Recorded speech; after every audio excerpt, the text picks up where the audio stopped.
They waited until the toast to announce it because nothing says family like being blindsided at your own wedding. The air smelled like lake water and peonies. Guests in summer suits and floral dresses smiled under white paper umbrellas, sipping chilled wine as the afternoon sun warmed the Quinn Estate's west lawn. The lake behind us shimmered like glass, and everything looked perfect. From the trellis of white roses to the string quartet, tucked beneath the birch trees, every detail had landed exactly as I had planned it. I stood with Elliot, my fiancé now, technically my husband, after a 38-minute ceremony, holding a half-empty glass of champagne as my mother raised hers for the toast. My father stood beside her, a hand lightly on her back, beaming with the kind of practiced warmth he always summoned at public events. I just want to say, Mom began her voice full and sentimental, how proud we are of our girls today. Astera and Elliot, your love is so grounded, so generous. It gives us hope. And Delith. She turned to where my sister stood in her seafoam green bridesmaid dress, barefoot on the grass, as, always, you've brought so much light into our lives. Dad cleared his throat, and he added, lifting his glass a little higher, because we believe in your future, your vision, your creativity, and your spirit. We've decided to give you the house. Laughter, confused smiles. Someone near the back clapped, then paused. My mother chimed in again, eyes still on Delith. The estate, the lake house. It's yours now, sweetheart. We signed the deed last week. We want you to make it your own. Applause. This time, more enthusiastic. Someone said, "Wow, too loud." I saw Elliot's head turn looking at me, but I couldn't return the gaze. I blinked once, then twice, and in the silence inside my skull I heard something creak. They were giving her the house. Our house. The estate that had been in the Quinn family for 3 generations. The one my grandmother had preserved through 2 wars of flood and 1 bitter family split. The house I used to think would be mine, not out of entitlement, but because I was the one who kept it standing. My name is Astera Quinn. I'm 32 years old. I serve as Associate Dean of Engineering at Northern State University, where I oversee a program supporting women in infrastructure innovation. I design bridges, transit systems, and energy-efficient housing models that win awards I rarely mention at family dinners. I pay my own taxes. I maintain my own retirement account. I've been self-sufficient since I was 17. And I paid for this wedding. Every flower, every plate, every rented chair, and once many years ago, though no one here seemed to remember it, I paid for this house. Elliot leaned toward me, brushing his fingers against mine. "Did you know?" he asked quietly. I didn't answer, because something inside me had already started to fold. Delith was standing there, blinking rapidly, half laughing as she clutched her chest in surprise. "Are you serious?" she said, but her voice was breathless, not resistant. "Oh my God," she said again and hugged our mother. More clapping. Guests looked around, whispering things like, "So generous," and "What a moment." Someone dabbed their eyes. I saw my father glance at me once, just once, then look away. It was like watching a door shut from the outside. I tried to smile. I did. I had years of training in that kind of smile. The one you wear when they say they're proud of you, but only mention it after applauding someone else. The one that makes it easier for everyone else in the room to pretend you're fine. I sipped my champagne and let the bubbles burn the back of my throat. A few feet away, the violinist shifted into a lilting version of "You Are the Reason." The string lights blinked on above the lawn as the afternoon softened toward dusk. My husband was still watching me, but he knew me well enough not to press. We had talked, Elliot and I, about starting our own legacy, about buying land, building something that mattered. I never told him that I had already taken steps, that I had purchased the wooded parcel right behind the family estate. Quietly. In my name only. Because I had a plan. Not to take over the family name, but to expand it, to build something that honored it. Now I watched as my name, my history, and my effort were written out of the story. Because Delith was the light, the imaginative one, the artist. She dropped out of college twice. She lived in New Orleans for a while to feel colors more deeply. She once spent 6 months building a mobile poetry wagon that never left our driveway. But she was loved loudly, hugged longer, given patience I had never known. I wasn't jealous. I had long since accepted my role in the family mythology. I was the anchor, the calculator, the one they didn't need to worry about, until now. Because now they had taken the anchor and left it floating. Deleth caught my eye, for a second, just one. And to her credit, she looked unsure. Her smile flickered. She mouthed something, maybe "I'm sorry" or "I didn't know," but it was too late. They had made their choice. Publicly, permanently, and without me. The guests moved toward the bar. Someone started dancing barefoot on the grass. The house loomed behind us, old and golden and still. I looked at it for a long time, and then I said, just loud enough for Elliot to hear, "They don't know what they've done." He nodded. "Want to go?"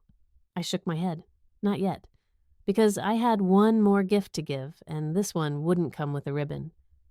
I used to think families were like blueprints, logical, structured, built on lines that connected one room to the next. If you followed the plan, reinforced, the corners trusted the math the building would stand, but I should have known better. Families are stories, and stories don't care about math. They care about narrative, emotion, characters who play their roles so well they forget how to step off the stage. In our family, Deleth was always the protagonist. Even as kids, she had this gravitational pull that turned every room into a spotlight. She twirled in velvet capes and mismatched socks, sang made-up songs in the grocery store, painted murals on the back of old cereal boxes, and insisted they be framed. When I brought home a science fair ribbon, Dad smiled and said, "That's our little achiever." When Deleth glued macaroni to a shoebox and called it a sculpture, Mom cried. I was 2.5 years older, and I learned early on that reliability wasn't rewarded. It was expected. If Deleth spilled juice, I was asked to grab a towel. If she forgot her lunch, I packed her one. If she ran barefoot across the frozen yard in January because she was pretending to be a snow sprite, I was the one who had to convince her to come back inside. "It's okay. Astera will be fine," Mom would say, brushing my hair quickly before turning her full attention to Deleth's latest fever or vision board. "She always lands on her feet," Dad would add. "It's the other one we need to watch." And so they watched her. And watched her. All the way through her first attempt at college, a liberal arts program in Vermont that lasted 6 months before she came home, crying about a professor who didn't understand the shape of her brain. Then came the yoga phase. She moved into a shared loft with 3 strangers and started teaching candlelit classes in our garage. She printed business cards with lotus flowers and had a website called Flow with Daleth that featured exactly one video, her standing in a meadow saying nothing for 7 minutes. When she stopped paying rent, my parents covered it. When the landlord asked her to leave, they co-signed the lease for her next place. Next came the candle company hand-poured soy wax with names like Moss and Intuition and Ancestral Rain. She spent $2,000 on supplies and packaging, never sold more than 7 units. The rest ended up in a box in our parents' basement next to her failed fermentation project and 2 bins of mismatched fabric for a clothing line that never materialized. Through all of it, Mom called her brave. Dad said she had a heart the world wasn't ready for. I had no idea what the world was ready for. I just knew it expected me to show up. So I did. I finished high school a year early, earned a full ride to Purdue, then a master's in civil engineering from Michigan. I paid for my own textbooks. I waited tables, taught intro calculus, slept 4 hours a night for 2 years straight. When I got my first apartment 500 square feet with a crooked faucet and a gas stove that groaned like a dying animal, Mom said, "You're so independent." But she said it with the same tone she used when she talked about someone else's dog learning to sit. By the time I turned 25, I was fully self-sustaining. Rent bills, health insurance, car repairs, all mine. By 28, I was managing a small team. By 30, I was promoted to associate dean, and still at every family gathering, the first question was, "So what's Deleth up to these days?" I never resented her, not fully. Not in the kind of way that eats you from the inside. I didn't want to be her.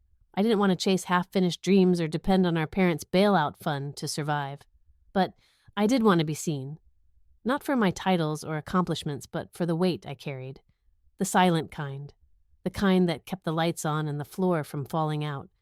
There was one person who did see me. Grandma Quinn, my father's mother.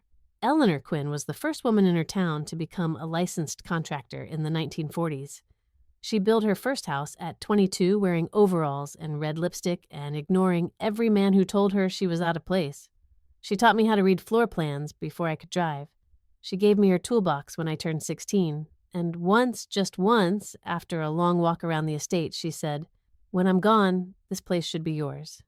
You think like a builder? You understand legacy?" I hadn't thought much of it at the time. I was in grad school drowning in deadlines, but after she passed, I asked Dad if she had left anything specific in the will. She just wanted the house to stay in the family, he said. She didn't name anyone. That had sounded reasonable. And I didn't ask again. Not until last year when I was helping Mom sort old files for an insurance audit and came across an envelope marked, "To be reviewed upon my passing." It had already been opened. Inside was a draft of Eleanor's original will, typed, notarized, dated 2 years before her death. It didn't just say, "Keep the house in the family." It said, "The lakeside estate shall be left to my granddaughter, Astera Quinn, who has demonstrated a clear understanding of stewardship and vision." I stood in the attic with that letter in my hand, the sun casting slanted light across a pile of old board games and yellowing photo albums. My heart didn't race. I didn't cry, I just felt cold, because I knew what had happened. The final version of the will had been updated legal, yes, but sanitized. They'd stripped out the names, the intent, the recognition. They hadn't wanted to offend Delith, or maybe they'd just assumed I didn't need it, that I'd understand, that I'd be fine, and once again, I had been. Quietly.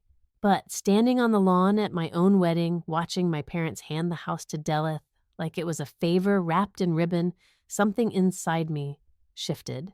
Because that house wasn't just where we spent Thanksgivings or celebrated birthdays, it was a promise, a story. And they had rewritten it without me. I looked down at my hand, the one still holding the champagne flute. I had steady hands. I always did. But now, for the first time, I didn't want to hold anything steady. I wanted the truth to be louder than the lie, and I knew exactly where to begin. The night before the wedding, I couldn't sleep. The house was quiet, resting in the hush that comes only after a long day of last-minute details and passive-aggressive family comments. Upstairs, my mother had finally stopped moving her bedroom light, blinking off just after midnight. My father had gone to bed hours earlier after pouring himself a second scotch and giving me a distracted nod. Delith had slipped out with 2 of her friends to get inspiration for her toast and hadn't returned. Elliot was at the hotel with his groomsmen. I stood alone at the dining room table wrapping the last of the gifts. There was one box that took longer than the others. It was small square and heavy not because of its size, but because of what it carried. Inside was a set of documents I had kept hidden for almost 15 years. I unfolded each paper, slowly checking the order one more time. First, the satisfaction of mortgage letter signed and notarized in 2009. Then the bank transaction receipt showing the wire transfer, $186 million paid in full. Lastly, a letter from our family attorney at the time confirming that the deed had been updated with no encumbrances and the estate now stood free and clear in my parents' names. I hadn't told anyone I'd done it, not even Elliot. Back then, I was just 20 years old, still in undergrad, and had just received the first disbursement from my grandfather's trust. Most of my friends used theirs for grad school or real estate. I used mine to keep the family from losing the estate. I remember the call Dad's voice low taut. "It's just temporary," he said. "We're a little behind, but the market's coming back. You don't need to worry." But I had worried. I had called the bank myself, spoken to their collections officer, done the math. I saw the writing on the wall and decided I'd rather forfeit my dream of studying abroad in Belgium than let our family's foundation slip into foreclosure. I transferred the money that week, quietly, told the attorney to process it in my parents' name. It's not about me, I'd said at the time. Just make sure they're okay, and I'd meant it. But standing at the same table all these years later, folding gold tissue paper over those old documents, I realized it had been about me at least a little. Because that act, that sacrifice, had been my way of proving I belonged. That I wasn't just the capable one or the planner. that I was also the one who protected what mattered, even if no one ever knew.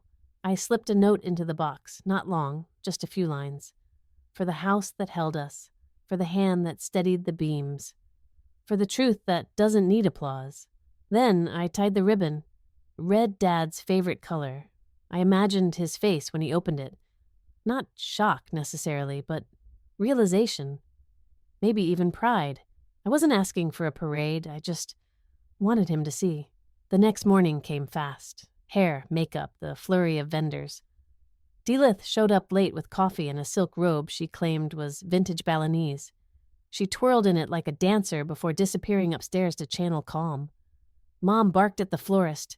Dad paced near the back of the property phone glued to his ear, and I sat in front of the mirror in the guest room staring at my own reflection, wondering what it meant to give a gift no one asked for and whether giving it made me strong or just foolish. By the time the ceremony started, I had tucked the box beneath the gift table, tucked my questions beneath my skin, and smiled like someone who wasn't waiting for anything at all. But after that toast, none of it felt noble anymore. I watched them hand the estate to Daleth like it was a birthday present. Watched her cry and laugh and hug them like the surprise had changed her life. And for a second, I thought maybe it had. Until later. The guests had dispersed to the buffet tables. The music had shifted to a jazzy playlist Elliot and I had chosen together. And I was standing by the hydrangeas near the back porch trying to stop my brain from cataloging every detail of the disaster. That's when I felt a tap on my arm. Delith. Her eyes were glassy, but not from wine. I didn't ask for it, she said softly. I told them it should be yours. I stared at her. When months ago she said wringing her hands, when they brought it up, I said it didn't feel right. That you were the one who actually, showed up. I didn't speak. I thought they'd let it go. She continued. But Mom kept saying it was just symbolic. That you wouldn't want to be tied down to something so old school. That it would feel like a burden to you. I let out a quiet, breathless laugh. They said that. She nodded. I swear I told them it should be yours. I even offered to help you run your retreat thing from it. Retreat thing. The Women's Center. The program you mentioned once, I blinked. I hadn't told her about that. Not in detail.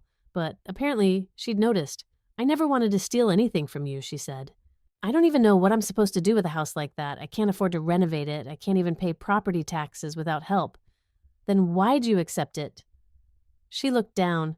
Because when Mom gets that look in her eyes, when Dad starts using words like legacy and vision, you know how hard it is to say no, yes. I did. But I had said no before, and I had paid for it, quietly.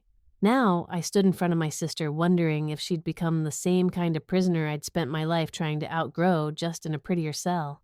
The sun was slipping lower. The lake had turned slate blue. Elliot was standing by the garden gate watching us. I turned back to Delith. You know what's in that box I gave Dad? She shook her head.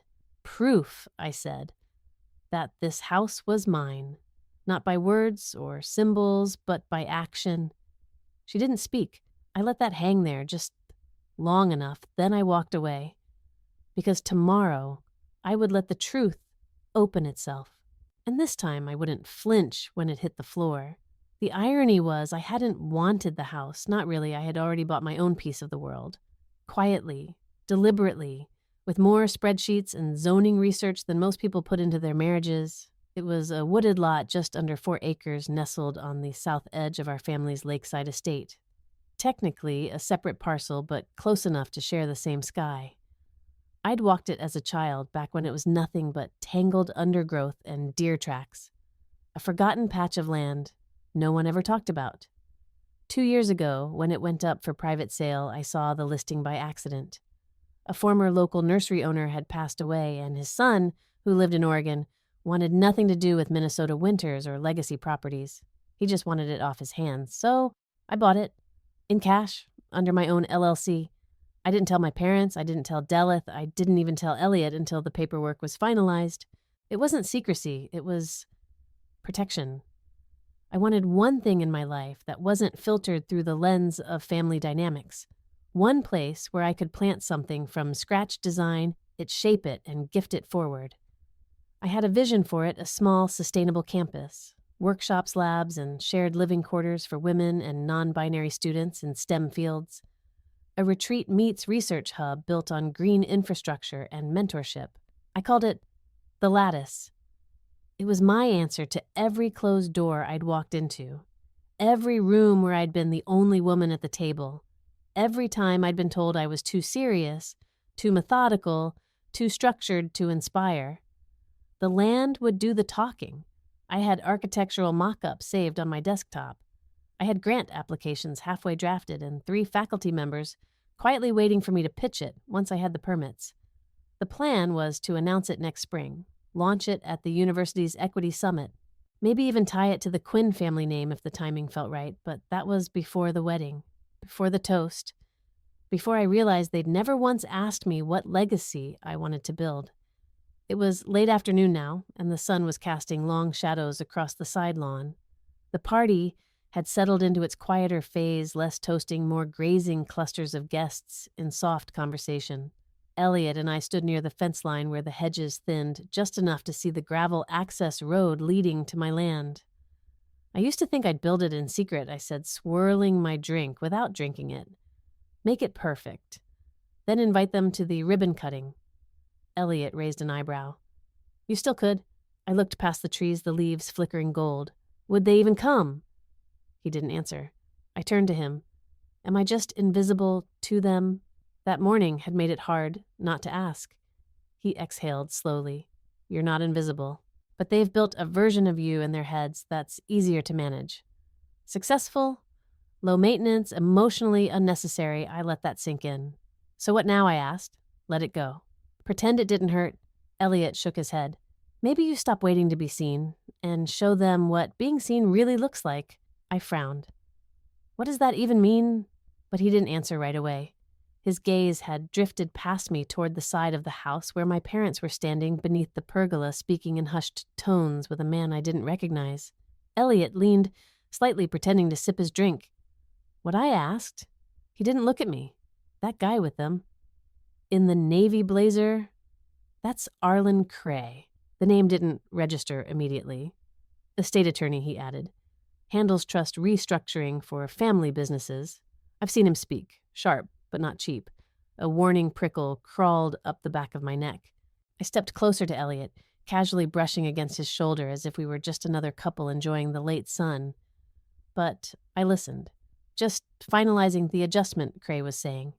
We've removed the conditional clauses and updated the beneficiaries list. Dad nodded. It's simpler this way. Astra has enough. She's made her own way. Exactly, Mom added. We want Delith to have some security to feel centered. The estate gives her that. And the trust, Cray asked. Dad's voice lowered, but I still caught it. We've restructured it so she gets direct access. No need for matching contributions or benchmarks. Astera wouldn't need it anyway. She doesn't believe in family money. I stood still, heart hammering beneath the surface of my skin. It wasn't just the house. They were altering the trust, redefining who counted. I didn't speak, not yet. I felt Elliot shift beside me, his jaw tight. Maybe this is the moment, he whispered. I shook my head slowly. Not yet. Because if I opened my mouth now, I wasn't sure what would come out. I took one last look at my parents, smiling, relaxed, making long-term decisions about our family's future, as if I were a line item in a spreadsheet they'd already closed. They weren't trying to hurt me. That was the part that made it worse. They just didn't think I'd need anything. Not now. Not ever. And maybe I didn't. Not from them. Not anymore. But I had something they didn't see coming. A key. A plan. A parcel of land they'd forgotten existed. The only question was whether I'd still let their name touch it. The reception had thinned out like it always does after the sun dips low and the real drinkers drift toward the bar. The playlist had shifted from upbeat swing to the kind of mellow jazz that made people sway in place rather than dance. A few leftover champagne flutes sparkled in the twilight.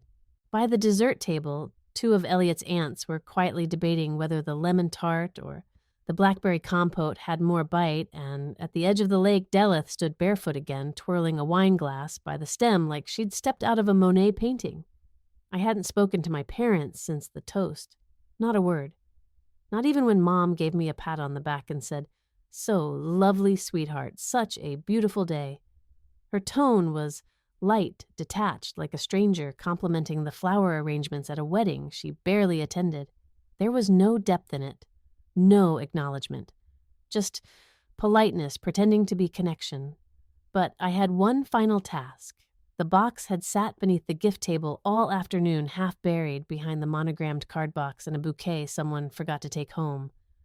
The wrapping still gleamed a deep gold with just the faintest shimmer under the garden lights, and the red ribbon lay crisp and untouched, tied in a perfect bow. It wasn't flashy. It didn't need to be. It wasn't just a present. It was proof. I knelt down, adjusted the hem of my dress, and pulled the box out with both hands. As I stood, the weight of it surprised me, not just in ounces, but in years, in silence, in things left unsaid and things deliberately misremembered. Elliot across the lawn caught my eye. He didn't nod, didn't smile, just held my gaze. He knew what was in that box. He'd helped me gather the papers. He'd sat with me when I read Grandma Quinn's final note out loud for the first time. I crossed the flagstone patio, heels tapping softly like distant drums. My father was seated at the edge of the veranda in one of the old cedar chairs he used to sand every spring. He held a half-finished glass of whiskey in one hand, the other resting on the arm of the chair. His tie was undone, his sleeves rolled back. He looked, if I hadn't known better content. "Dad," I said, quietly. He turned at the sound of my voice, slightly surprised. "Astera, there you are." I held out the box. "There's one more gift. For you." His brow furrowed. "Didn't think we were doing anything big." "It's not big," I replied. "It's overdue." He accepted the box with both hands, resting it on his lap. "Overdue, huh?" He said it with the kind of half-laugh you use when you're not sure if you're being teased or warned. Then, methodically, he began to unwrap it, one piece of tape at a time. Neat corners, careful folds. He was always like that, deliberate, controlled. I watched him lift the lid. He peeled back the tissue paper and went still. On top, the mortgage satisfaction letter from 2009, the document that proved the house had been paid off by me. Below it, the wire transfer receipt. The full amount pulled from my account and sent directly to the bank. My name circled in black ink. And beneath that, the note, typed on Grandma Quinn's old stationery, dated just a year before she passed. A letter addressed not to him, not to Daleth, but to me. He picked it up with both hands. His eyes scanned the page once, then again. I knew what it said. I could recite it by heart. Astera understands that a home is not inherited, it's upheld. She sees with a builder's mind and a steward's heart. That's why I trust her with this place. His face didn't change all at once. It shifted slowly, like something deep beneath the surface had cracked and was trying to decide whether to crumble or hold. His lips parted, then pressed shut. He looked up at me, then back down at the letter as if he thought maybe a second glance would rewrite it. I didn't speak. I let the silence settle. The kind of silence you don't interrupt. A moment later, Deleth appeared barefoot of coarse dress, brushing the lawn like smoke. She was holding her wine glass delicately now, like a prop she didn't know what to do with. She looked down at the open box and tilted her head. "What's that?" she asked lightly. I turned to her, then to Dad. "It's a copy of the trust records," I said, voice calm, "and a letter from Grandma. You'll want to read it." Deleth blinked, confused. "What trust records?" I looked back to Dad, waiting. But he didn't say anything. So I did. It's the paperwork showing that the house was mine. That Grandma intended it to be. That I paid off the mortgage when you were struggling in '09. Daleth's face paled. "You paid for the house." Dad finally exhaled. "We were going to tell you when I cut in. After the keys were handed over, after you'd packed up and moved in with her, that stung." I saw it in the way his jaw tightened, but he didn't deny it. From the far side of the lawn, I noticed Mom watching us. She was mid-conversation, but her posture had shifted. Her smile had faltered. She took a step closer, slow and cautious, like she knew the air had changed. Elliot had stopped near the garden path. He wasn't pretending to mingle anymore. He stood with his hands in his pockets, eyes locked on us. I turned back to Dad. You knew I loved that house. You knew what it meant to me, and still you acted like it wasn't mine. Like I didn't count because I didn't make noise about it. It's not about noise, Dad said hoarsely. It's about how you carry things. And you thought I'd carry this too? I asked. The silence. The exclusion mom arrived, just then her shoes crunching softly over gravel. What's going on? She asked. Voice clipped. Dad handed her the letter. She read it quickly, then again slower. I saw her face shift in stages, denial, confusion, then something colder. Not guilt, not yet, but recognition. This isn't what we agreed, she murmured. No, I said. It's what you ignored. For a moment, none of us said anything. Dilith stood motionless. Mom looked off toward the lake. Dad just stared at the documents in his lap as if they might disappear if he focused hard enough. I took one small step forward. That house was mine, I said softly, long before you decided it wasn't. And for once, no one argued. The silence didn't shatter like glass. It fractured like ice, slow, quiet, but unmistakable. One by one, the nearby conversations at the reception faded. Plates paused mid-bite. Forks hovered like suspended decisions. A cluster of guests near the fountain turned their heads, slightly sensing something off. The light on the patio hadn't changed, but the atmosphere had dropped a degree. My father didn't speak. He just stared at the pages inside the wooden box, blinking as though he could blink the truth away. My mother joined him, her heels clicking too loudly against the stone path. Her voice, when it came, was syrupy and tight. "What's this?" she said, forcing a laugh. "Is that one of the letters from Eleanor's old archives?" She reached over his shoulder casually, but I caught the moment her eyes locked on the paper. She stopped, mid-reach. The color drained from her face. She recognized it instantly. We all would.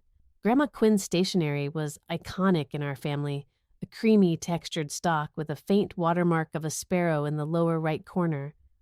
And the typeface, uneven, slightly crooked from her beloved typewriter where the EA always rose just a touch above the line.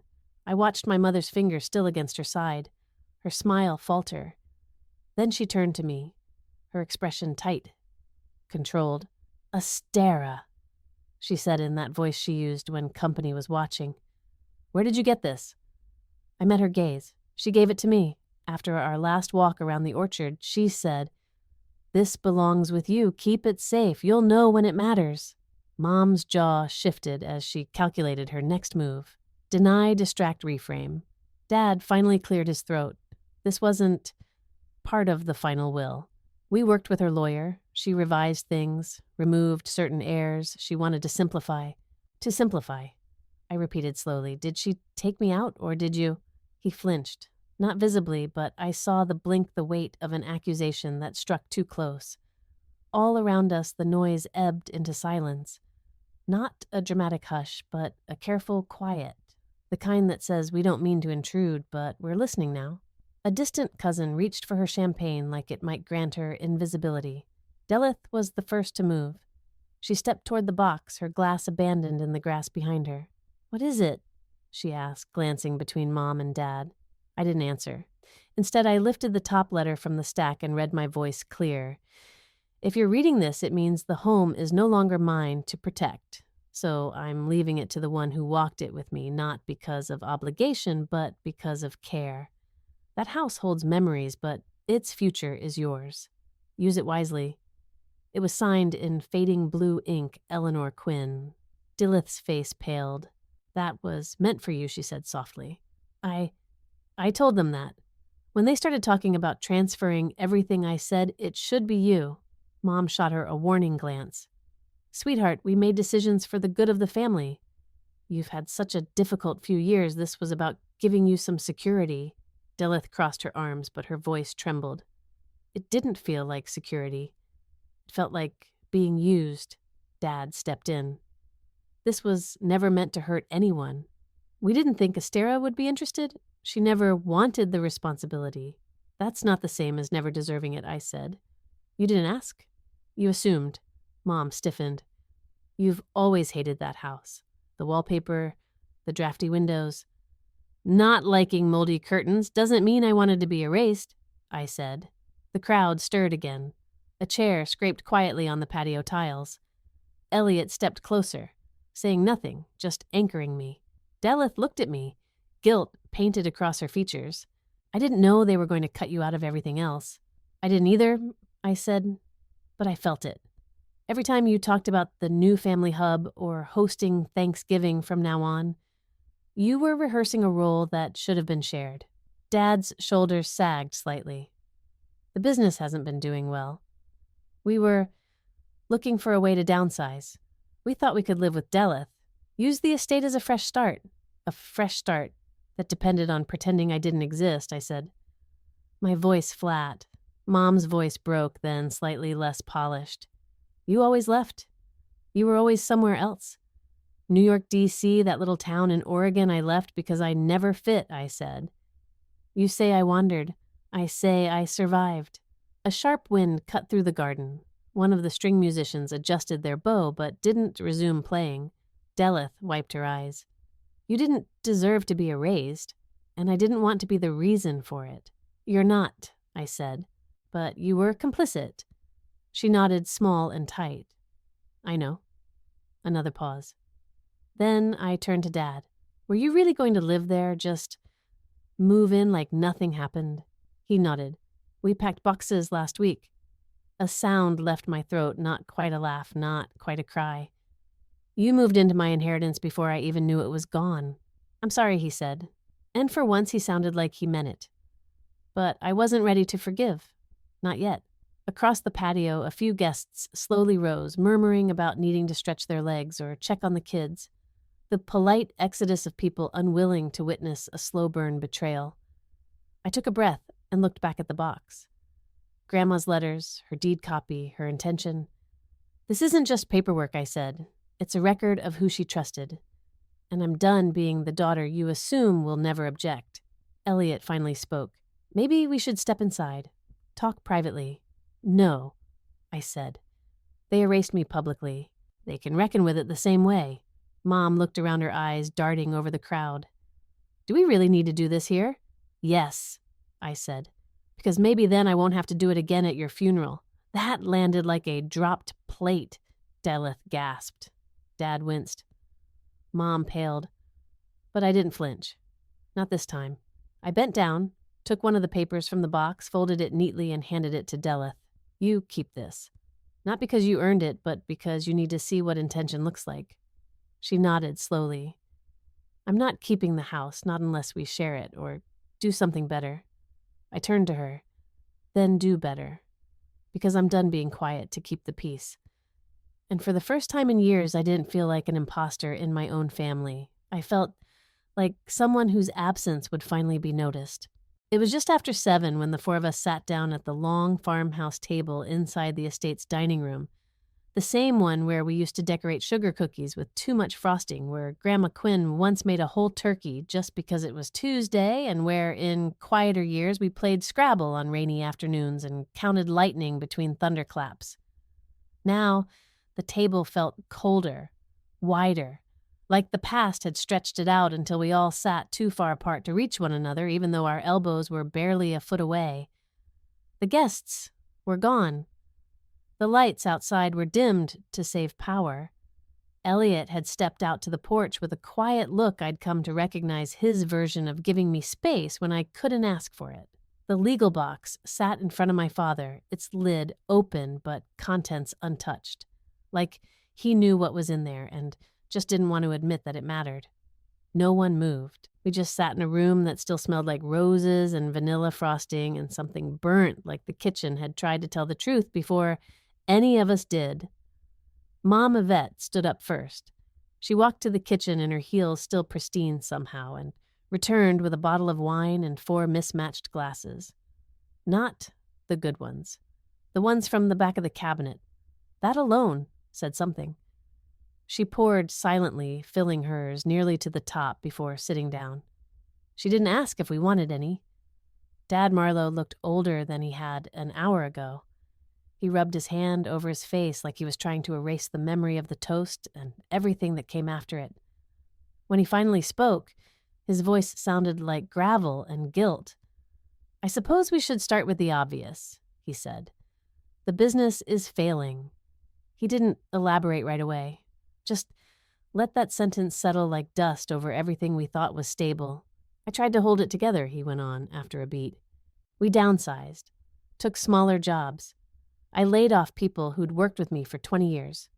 COVID hit hard and we never recovered. Material costs kept rising. Clients canceled. At some point, I stopped paying myself. Then, I stopped paying the mortgage. The estate, this house, it became collateral." My fingers tightened around the rim of my glass. "You mortgaged the house?" "I had no choice," he said softly. "I thought I could fix it before anyone noticed. Especially you." I searched his face. "Why didn't you just ask for help because you were busy, Estera? You had your life, your career, you never needed us." "I didn't want to admit I needed you." "That's not true," I said. "I just stopped asking because it felt like I had to earn every moment of concern." He didn't argue. Mom cleared her throat gently the way she always did before delivering something no one wanted to hear. "There's something I haven't told you either," she said. "About my health." All eyes turned to her. "For about a year now, I've been having episodes. I lose words sometimes, not just names, whole thoughts. Dizziness, disorientation, light sensitivity. The doctors think it may be early onset something degenerative. Parkinson's, maybe? We don't know yet. Tests are ongoing." Dad looked blindsided. "You didn't tell me." She gave a bitter little laugh. "Marlowe, you haven't come to a doctor's appointment with me since Delith had her tonsils out. You don't listen unless there's a bill attached." That landed with a thud. I looked at her again. Really looked. The tremor in her hand, the slow blinking, the way she sometimes paused in the middle of a sentence lately like someone hitting a glitch. "You've been going through that alone?" I asked. She gave me a tired smile. "Mothers are trained not to make noise when they're scared. We call it grace." Then, Daleth spoke up quietly. "I guess it's my turn." She looked down at her hands. Her perfect manicure chipped on one finger. "I hadn't noticed before. The event planning business isn't real," she said. "I mean, I registered a domain, made a logo, got a few likes on a post, but I haven't had a paid client in 14 months. I've been bartending at night to cover rent. When they said they wanted to give me the house, all I thought was, I can't afford the taxes." Mom inhaled sharply. Deleth raised a hand. "Don't say it," she said. "No more. You'll land on your feet. No more pretending I'm some magical late bloomer. I'm 30. I should have bloomed by now. It was the most adult thing I'd heard her say in years." Silence returned thicker now. Not bitter, not angry, just honest. The kind of silence that finally lets air in. "I've been working on something too," I said. My voice felt steadier than I expected. "I bought the land behind the estate, quietly. I've been designing a nonprofit project, a retreat and mentorship center for first-gen women in STEM. I called it The Lattice. The plans are drafted. I've been saving and applying for grants." Mom's eyes widened. "You never said." "Because you never asked. I said gentler than before. I thought, maybe if I showed you what I was building, you'd finally see me, really see me. Not just the version that gets things done." They didn't respond right away, but something shifted in the room. Dad looked down at the open box again. The deed, the letters from Grandma Quinn, the evidence of the time I saved them all and didn't even ask for credit. Then he whispered it. "We thought we were protecting you by not needing you." It was the strangest, saddest sentence I'd ever heard. "You thought I didn't want to be needed?" I asked. "You thought being self-sufficient meant I didn't want to belong." He looked stunned, like he'd never considered that being the strong one can be just as lonely as being the lost one. "I didn't want your money," I said. "I wanted to matter." Deleth reached across the table and touched my hand. "You do." I looked at her, and for once there wasn't resentment in her eyes. Just recognition. We weren't opposites. We were both drafted into roles we didn't choose. We should stop pretending this family is okay, I said. We're not, Mom said quietly, but we can try to be better. And in that fragile, uncertain moment beneath the creaking beams of a house built on generations, we all nodded. Not to fix what was broken, but to finally name what was, together. The house was quiet again. Not peaceful, just hushed, like it was holding its breath. The kind of quiet that settles after something breaks, but before anyone decides what to do about the pieces. I found Delith in the old sunroom, barefoot again, curled into the corner of the window seat where we used to sneak snacks during family dinners. She was still in her bridesmaid dress, the hem wrinkled and a little damp at the edge from where she'd walked too close to the lake. She held a half-finished glass of wine in her lap, swirling it without drinking. I stepped in, silently, and sat across from her in Grandma Quinn's rocker. For a long moment, neither of us said anything.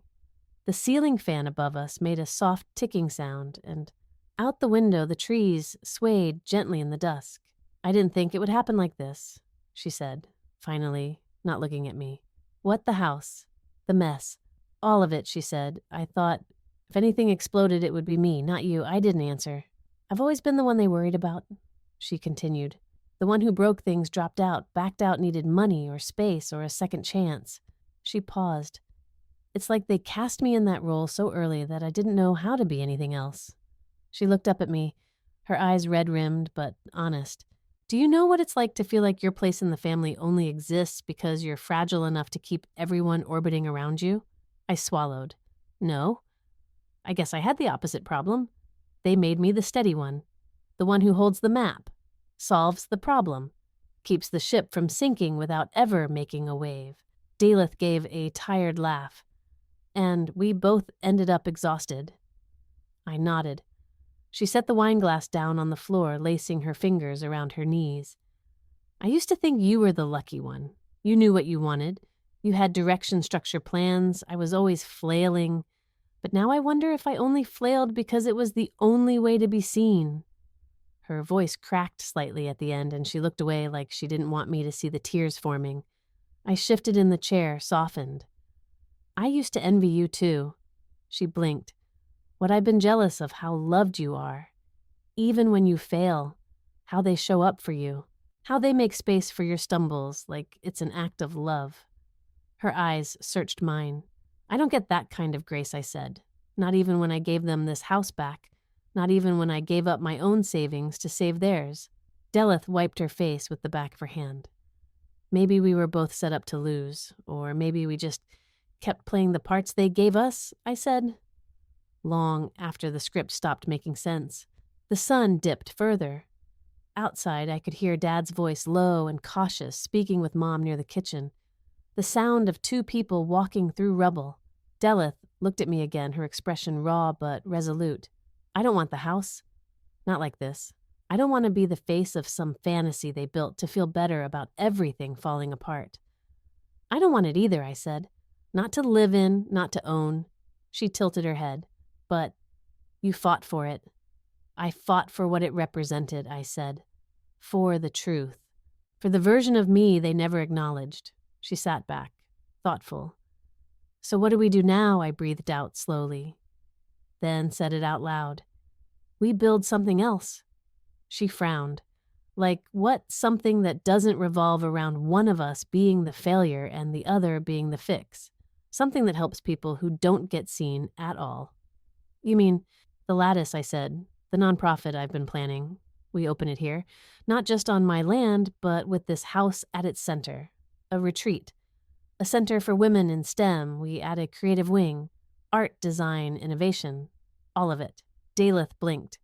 You'd want to share it? I nodded. You said you didn't want the house, so let's give it to the ones who need it. She smiled slowly, the first real one all day. We could make it beautiful. We could make it useful. I could handle programming, she said. Events workshops.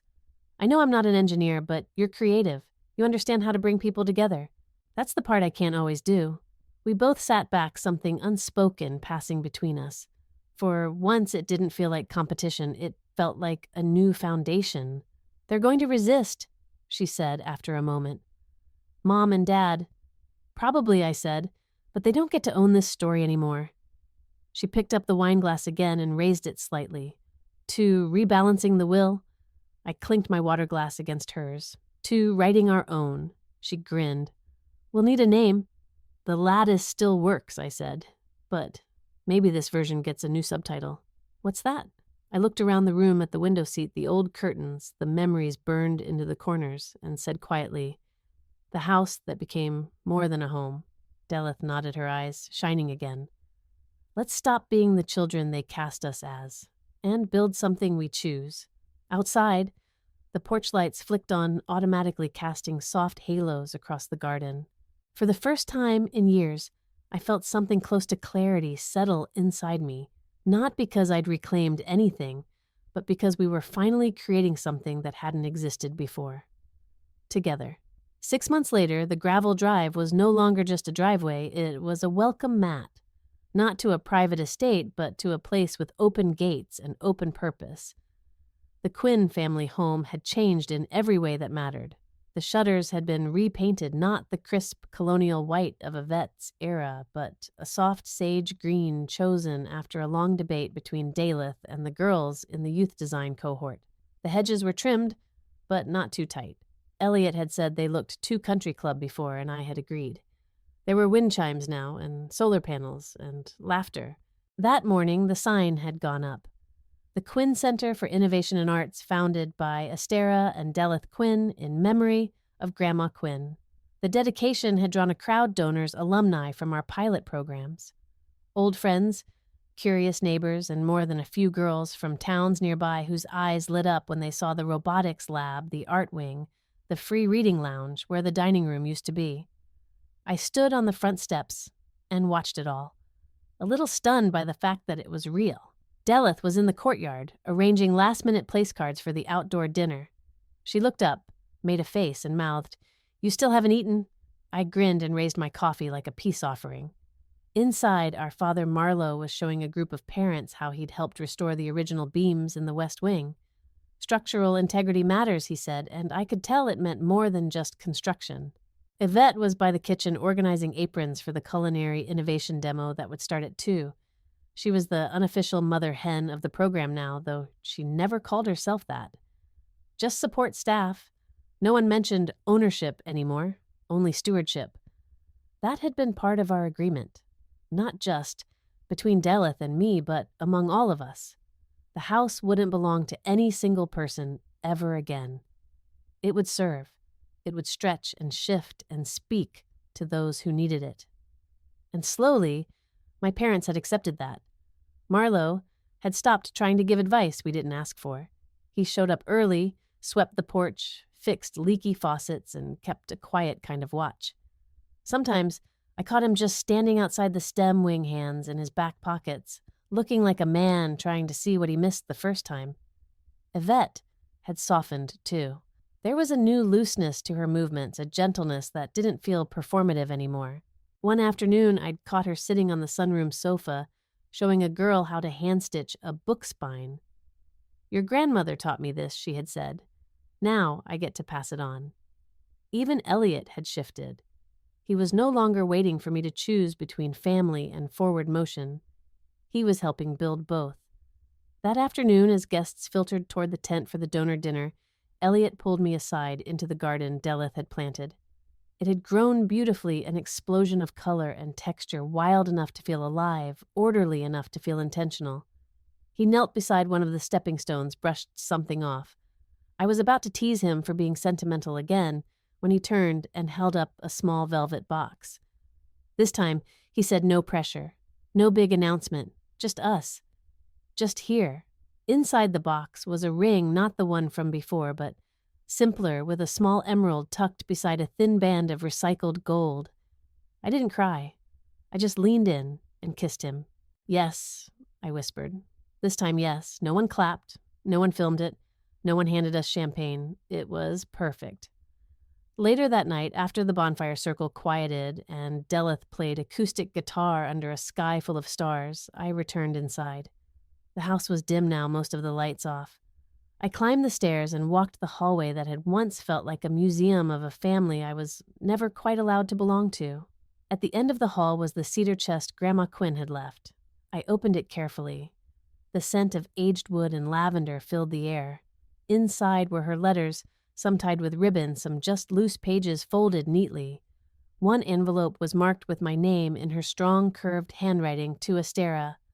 When the house is finally yours. I sat on the floor and opened it. My Astera. You probably never needed this confirmation, but I'll say it anyway. I saw you. Always. I saw the way you held things together without asking for praise. The way you loved this place, not just the structure, but the story, the potential. You didn't wait to inherit. You built. You didn't demand to be heard. You acted. That takes more strength than this family ever learned how to name. This house was never about walls and windows. It was about what it could hold, and now because of you, it holds more than I ever dreamed. Let it stretch. Let it grow. Let it become. With love, Grandma Quinn, I sat there for a long time, letter in hand, surrounded by the echoes of everything this home had once withheld, and now offered freely. The house had always been beautiful, but now it was alive. And for the first time, I wasn't just passing through it. I was part of it. Not as the daughter who'd been overlooked, not as the architect behind the scenes, but as someone who'd helped remake it from the ground up. And for once, the foundation felt solid.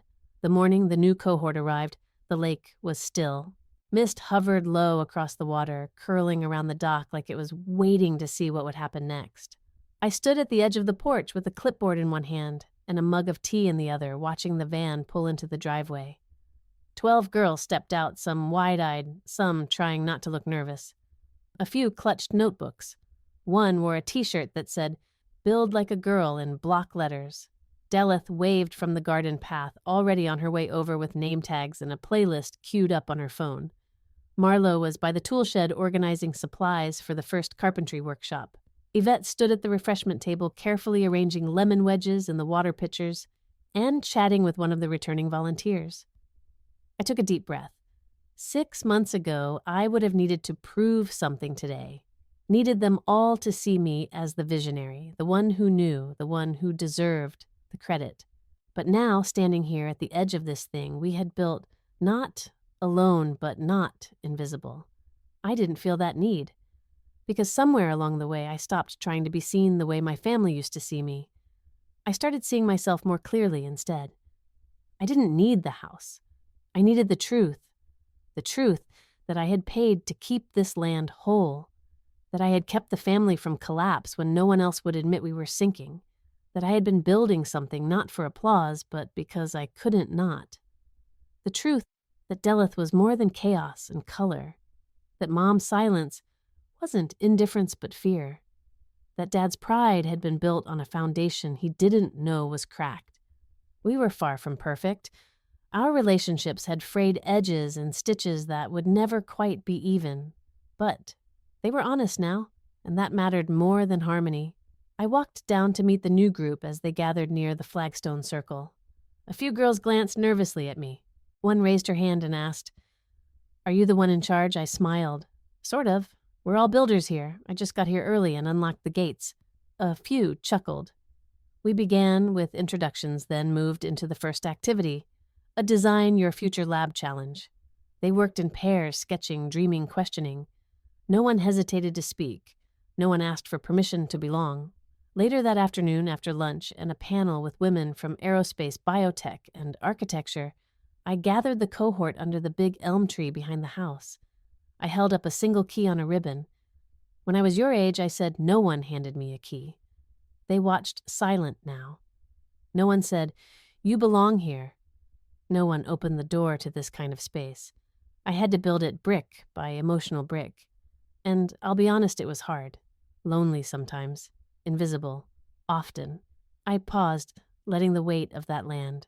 But every time someone told me I was too quiet or too much or not what they expected, I remembered something my grandmother once wrote, "To the one who builds, not just inherits." I held up the key again. This isn't a symbol of something given. It's a symbol of something made. You're not here because someone let you in. You're here because you're already capable of building the next version of this space. The girls clapped, some quietly, some with fierce youthful defiance. And I smiled because I knew this moment wasn't about me anymore. It was about what would happen next. We handed each of them their welcome packets, their safety badges, their personalized lab journals. One girl whispered as she opened hers, "This feels like a real start." It was. As the day ended and the sun slid low across the lake, casting long shadows on the porch steps, I walked back to the garden. The same wildflowers Deleth had planted the day Elliot proposed were blooming again, reaching toward the sky like they had something to prove. I knelt beside one patch bright yellow coneflower swaying in the breeze and traced my fingers along the stone border we'd built together. Not as heirs, not as replacements, as something new. There were no portraits of the Quinn family in the hallway anymore. We'd replaced them with photos of each retreat cohort, each project, each wild idea that had taken root. Because legacy isn't about bloodlines or titles. It's about who shows up to build.